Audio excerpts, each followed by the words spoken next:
نبيتودد نذكرو طرايدو نذكرون ننبرن علنا صحافي صقاي محار تمرعو مخنيات مبل 34 عمت مقصار جگنا بيتودد ابرها زصحافو صحف نبيتودد نذكرو طرايدو نذكرون ننبرن علنا ابتي محبرنت كم املاخ زملخلو زنبره ودبن قال سنيرو طراي زيكونه بزلعاله معارق زمرح خنسو اب اغزابيهر زنبرو امنت زدنقيو نسباي تفرح ناغزابيهرن حقن فرح مسبله انه كابتا زوصا كل علت بانا كيدان مهرت بحدش منفس تبغيسلخو يبل اتتغادالاين ناي امنت سب مخان زخاله بيتودد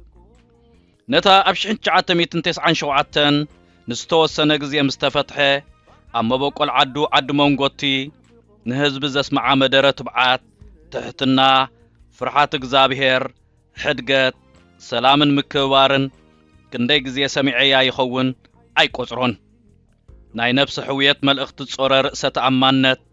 استلعت مدره از عبي كبرت ايغباننيو بمباليو اب تحتنا بريخو مدارون مسغانون زجمر نهزبي نوقعن دقن ولدو زلو اخبروت زقرميو سب زي كونس حقي يغزانا لك كم تحقن دابانا بمبال نتوم فيدل كي قصرو لعلنا يلوم بزلعاله قلم معارق استمرقو زدناق ناغزابيهرن فطراتن انكولاين امنن حمدن زخبر حقي زرقعون زصدقون ولدنا فولي اخبروتن افلطون يهب اتي تحت بيتودد اتني مسل زي كونس قنعن حقኛን ፍቅረ ሃገሩን ህዝቡን ንምርአይ ነትዝበሎ ዝነብሮ ሃገራው بيتودد اب قوعي 2009 اب شلا 39 بيچو يا ماي سروان كلخو حاده انجينير اب ጎነይ ዝነበረት شلا 37 ነይሩ እግዚአብሔር ብዝፈጠረልና ጥበብ بحشختا اب نعللو ዝነበርና እዩ نفلمان بيتودد زبحال زنوح عامتات تأسر سب اب كارشل خمزلون كاب افتي انجينير سميعه ات انجينير استوسن اوارح كارشل منبارون نبي تودد اب غزي صحاي مصلاو بمعدو يريو منبارون نعللوني اتي ادمينا هاجر زخفله گندما برهان صحاي نفاسن بعقن بقنطارون زوهابو زنبره بيتودد اتزدنقن ابزحكا خطخبرون زدرخكا گن زنبر حيل منفسن صبر لبنيو نقولهم زبدولن محرت هبه منقد عرقن سلامن حدقتن يزمرص بمبال يترفن حدن 10 عمتات ام قتال زبركته گدل زنبرسب نمرحت هايمانوت قوا عزيز خوبدم گبري بگبري ارعاي بزي فردي نعمتات مقحو محرت هبه كي حاتتو محيركم اللهو بله ارعاي خونه اقداسنت محرت كگلص كله دما قيم قرحنتن حنا مفرداين فايدا يبلون بمبال ارغيص مخرن ازخاخرن تحصار مدرسنا مغبار تحتنا تئزاز እግዚአብሔር ቃልን بگبرن زرعياتيا ازي سالستي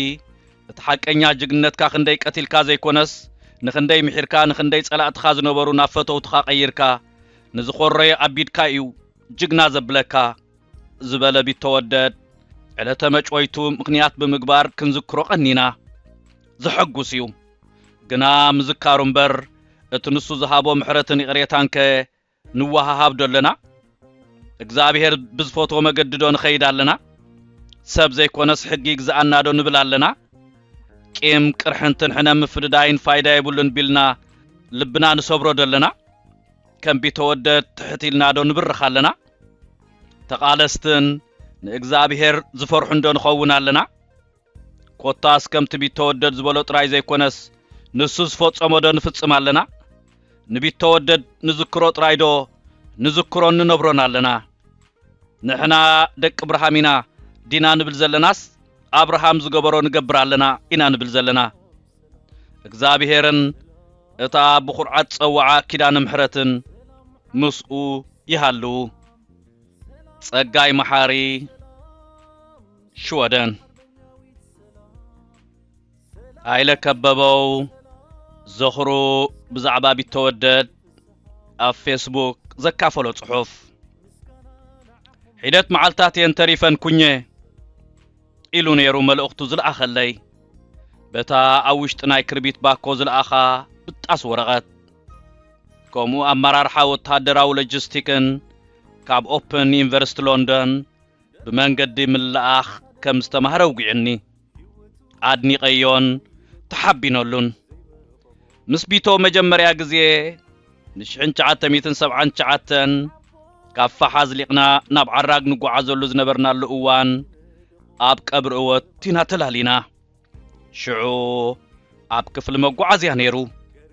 ንብረትና ናብ ዓራግ ዘብጽሓልና መኪና ኸዋፍረልና ክሓትት ከኣ ናብታ ቤት ጽሕፈቱ ኣትየ መን ምዃነይ ምስ ሓበርኮ ነታ ተጻሒፋ ዝተዋህበት ንመንቀሳቐሲት ወረቐት ካብ ላዕለዋይ ጁባ ፊልድ ጃኬት ኣውጽኤ ሃብክዎ ንሱ ኣንቢቡ ምስ ወደአ ሓንቲ ትራክተር ከም ዝምደበልና ይነግረኒ ሰዓት 6 ኣጋምሸት ጽዒና ጽልምት ክብል እንከሎ ክንወጽእ ከም ዘለና ሓቢሩና እቲ ተራኸብናሉ እዋን ቢተወደድ መንእሰይ ነይሩ ኣባል ማእከላይ ሽማግለ ወይ ከዓ ተቐያሪ ሽማግለውን ነይሩ ኣዝዩ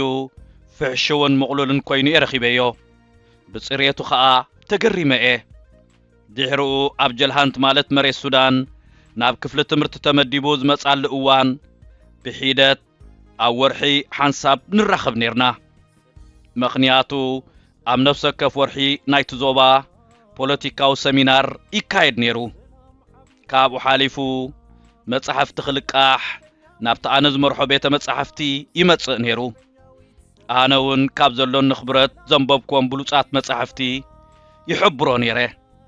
ካልእ ስፖርታዊ ንጥፈታት ይካየድ ስለ ዝነበረ መራኸቢ ኮይኑና ነይሩ ቢተወደድ ምስታ ጋንታ ቤት ትምህርቲ ሰውራ ተሰሊፉ ይጻወት ነይሩ በዚ ከዓ ብኹሎም መንእሰያት ተፈታዊ ነይሩ ብዛዕባ መንፈሳዊ ነጻነት ዝኣምን ሰብ ከዓ እዩ ኣብ እዋን ሰውራ እውን ኣብ ውሽጢ ቤት ትምህርቲ ሰውራ ይኹን ጨንፈር ዕጥቅን ስንቅን ብዘጋጠሞ ፈተነታት ከይተዳህለን ሞራሉ ከይተተንከፈን ጸኒዑ ዝተጓዓዘ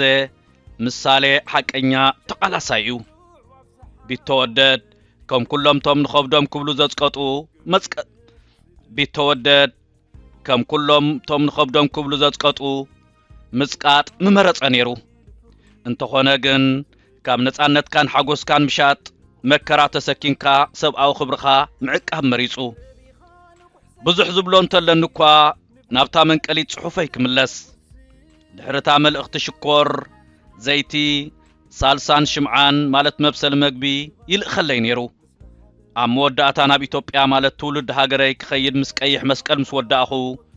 ደሃየይ በጽሒዎ ሽዑ ከምዚ ትብል መልእኽቲ ኣይትኺድ እዋን ለውጥ ቀሪቡሎ በታ እስተለምደት ናይ ክርቢት ባኮ እታ መልእኽቲ ኣብ ኢደይ በጽሐት 2004 ወርሒ ሰነ እዩ ነይሩ ቢተወደድ ተስፍኡ ኣይተጸንቅቐን ነይሩ ሓዲገዮ ዝመጽእ ኩሉ እዋን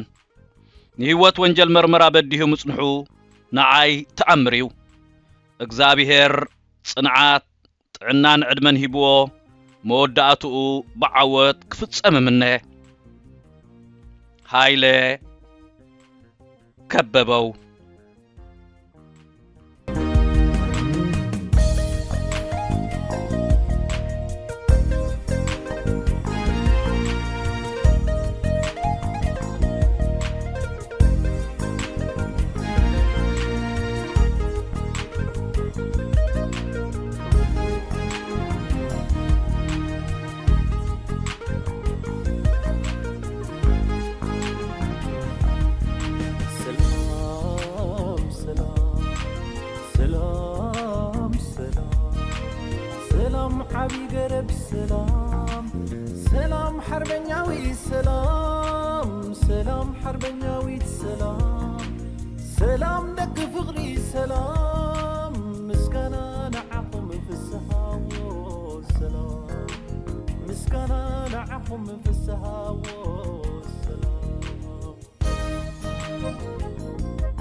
ብስራት ነፍቀርት ንባብ መጽሐፍቲ ኤርትራውያን ኣወፃኣ ሃገር ኣበይ ክንረክብ ንኽእል ኢልኩም እትሽገሩ ሰባት ውሕዳት ኣይኮንኩምን። ነዚ ፍታሕ ንምንዳይ ብዝተኻእለ መጠን ኣብ ውሽጢ ሃገርን ወፃእን ዝሕተሙ መጽሓፍቲ ናብ ኣንበብቲ ንምቕራብ ንዝሓለፈ 8 ዓመታት ከይተሓለሉ ካብ ዝሰርሑ ትካላት ብቐዳምነት ዝስራዕ ሰማያት ምሕታምን ምክፋልን መጽሓፍቲ ኤርትራውያን እዮም። ኣብ መርበብ ሓበሬታ ሰማያት.com ናብ ኣሜሪካ፣ ካናዳን ሃገራት ኤሮጳን ዝለኣኹ ልዕሊ 450 ዓይነት መጽሓፍቲ ብኣሽሓት ቅድሓት ይርከቦም። ሰማያት መሸጣ መጽሓፍቲ መበቆላውያን መጽሓፍቲ ብናይ ትርጉም መጽሓፍቲ ተዋሒጦም ከይተርፉ ዘይተኣደነ ጻዕሪ የካይድ። መርኣያ ናይዚ ኸኣ ታሪኽ ህይወት ሓርበኛ ቦና ወልደ ኣብ ወልደ ማርያም፣ ትኩእ ይሕደጎ፣ ኪዳነ ክፍሉ፣ ዓብደልቃድር ከቢረ፣ ሼኽ ኢብራሂም ሱልጣን፣ ዶክተር ፍጹም ገብረ ስላሴ፣ ጠበቃ ጸጋይ ኢያሱ፣ አዝማች በርሀ ገብረ ኺዳን፣ ብላታ ካሕሳይ ማሉ፣ ጀነራል አማን ዓንዶም፣ ብርሃና ብጸልማት ወዘተ ዝኣመሰሉ ልዕሊ 35 መበቆላውያን መጽሓፍቲ ሕቲሙ ኣብ ምክፍፋል ይርከባሎም። ሰማያት መሸጣ መጽሓፍቲ ዝርግሐ መጽሓፍቲ ንምድንፋዕ ንቕሓት ኤርትራውያን ክብ ንምባልን ንኤርትራውያን ጸሓፍትን ደረስትን ንምትብባዕን ኣብ መላእ ዓለም ምስ ዝርከቡ ኣብ ምሻጥን ምክፍፋልን መጽሓፍቲ ኤርትራውያን ዝነጥፉ ውልቀ ሰባትን ትካላትን ተረዳዲኡ እናሰርሐ ንዕብየት ስነ ጽሑፍ ሃገርና መሪሕ ተራም ምጽዋት ይርከብ። ናይ ቅድምን ሓድሽ መጽሓፍቲ ንምርካብ ምርጫኹም ኣብ ሕቡራት መንግስታት ኣሜሪካ ንዝመደበሩ ሰማያት መሸጣ መጽሓፍቲ ይኹን ምርጫኹም። ዘዳለኹም መበቆላዊ ጽሑፋት ብመልክዕ መጽሓፍ ናብ ኣንበብቲ ንምቕራብ ሰማያት ምሕታምን ምክፋልን መጽሓፍትኹም ብዝደለኹም ዓይነት ወረቐትን ገበርን ብርትዓዋ ጋሕቲሙ ከረክበኩም ይኽእል። መኣስስ ጥራሕ ጽሑፍኩም ክኢላ ቋንቋ ክሓልፎ ሓገዝ ኣርትዖትን ንድፊ ገበርን ዝሰርሑልኩም ክኢላታት ኣብ ምርኻቡን ሓገዝ ክንገብር ንኽእል። ብጽሑና ብስራሕና ክትዓግቡ ኢኹም።